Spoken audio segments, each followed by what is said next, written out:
आप जब काम करते हो तो काम का तरीका और टाइप जो अलग होगा उसके हिसाब से आपके अलग अलग मुश्किलें आ सकती है, आपको स्ट्रगल करना पड़ सकता है। अगर आप इंफ्रास्ट्रक्चर में काम कर रहे हो कि जैसे रोड डेवलपमेंट है या डैम्स है, तो नॉर्मली वो थोड़ा गांव से बाहर या गांव में रहेगा, तो वहाँ आपको जाने के लिए सुविधा नहीं रहेगी या आपको वहाँ ही रहना पड़ेगा साइट पे।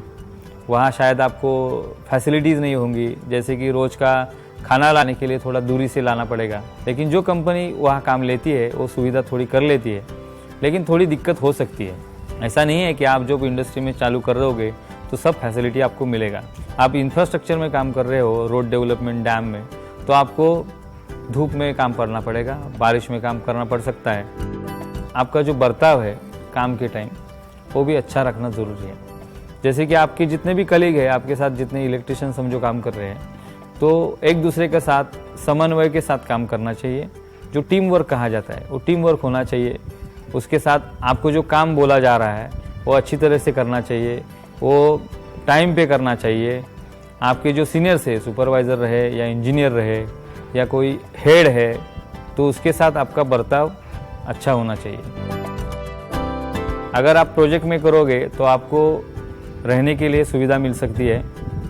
आपके प्रोजेक्ट के हिसाब से आपको आने जाने की भी सुविधा मिलेगी। अगर प्रोडक्शन में काम कर रहे हो तो आपको बस आने के लिए मिलेगी, कैंटीन फैसिलिटी रहती है। प्रोडक्शन में अगर रहोगे तो पीएफ मिलेगा, प्रोविडेंट फंड होगा। अगर आपका सैलरी लो है तो ईएसआई होगा, इंश्योरेंस मिलेगा। कई कंपनी में एक्सीडेंटल इंश्योरेंस होता है, कई कंपनी में आपको मेडिकल इंश्योरेंस, मेडिक्लेम जो बोलते हैं, अगर बीमार हो गए और हॉस्पिटलाइज करना पड़ेगा तो आपको चिंता करने की ज़रूरत नहीं होगी। तो उसका जो खर्चा है आपके मेडिक्लेम पॉलिसी के द्वारा हो सकता है।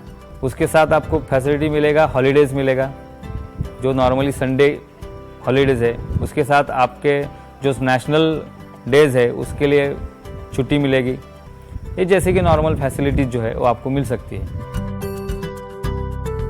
ड्राइंग्स जो आएंगे उसमें वो हिंदी में या मराठी में छप के नहीं आते, वो अंग्रेज़ी में लिखा होगा। कम से कम आपको पढ़ना तो आना चाहिए, ड्राइंग पढ़ना आना चाहिए। क्यों? अगर आपको अंग्रेज़ी आ ही नहीं रहा है तो आपको मालूम ही नहीं पड़ेगा कि उसमें क्या लिखा है, वो क्या शब्द है, क्या अर्थ है उसका। अगर आपने थोड़ा भी पढ़ाई किया, अंग्रेज़ी आपको आ रहा है, तो मालूम पड़ेगा कि मुझे ये करना है या इसका नाम ये है, ये इसके लिए यूज़ करना है, ये कौन सा टाइप है, वो आपको अगर अंग्रेज़ी थोड़ा भी आता है पढ़ना तो मालूम पड़ेगा। तो जॉब मेरा पहला था और एक होटल था, एक बहुत बड़ा होटल था, लेकिन एक छोटे कॉन्ट्रैक्टर के पास एज ए सुपरवाइज़र करके मैंने काम चालू किया था। थोड़ी दिक्कत हुई, मैं इंजीनियर होने के बाद भी एज ए सुपरवाइज़र होकर काम कर रहा था, क्योंकि मुझे एक्सपीरियंस नहीं था। तो मैंने शुरू किया, तो जो उनके एक्सपीरियंस सुपरवाइज़र के थे उनसे मैं सीखने चालू किया कि कैसे पढ़ना है, ड्राइंग कैसे पढ़ना है। तो उसके बाद आहिस्ता आहिस्ता मैंने ग्रिप लिया। तो एज ए इलेक्ट्रिशियन भी आप अलग अलग जगह जाके एक्सपीरियंस ले सकते हो। कुछ सालों के बाद एक्सपीरियंस हो गया तो इलेक्ट्रिशियन से आगे आप सुपरवाइज़र बन सकते हो। क्वालिफिकेशन सेम होने के बावजूद भी आपको सुपरवाइज़र की पोस्ट मिल सकती है। मतलब सुपरवाइज़र मतलब आपके अंडर कुछ लोग काम करेंगे, इलेक्ट्रिशियन लोग काम करेंगे, आपका सैलरी स्ट्रक्चर बढ़ जाएगा, इंक्रीमेंट होगा।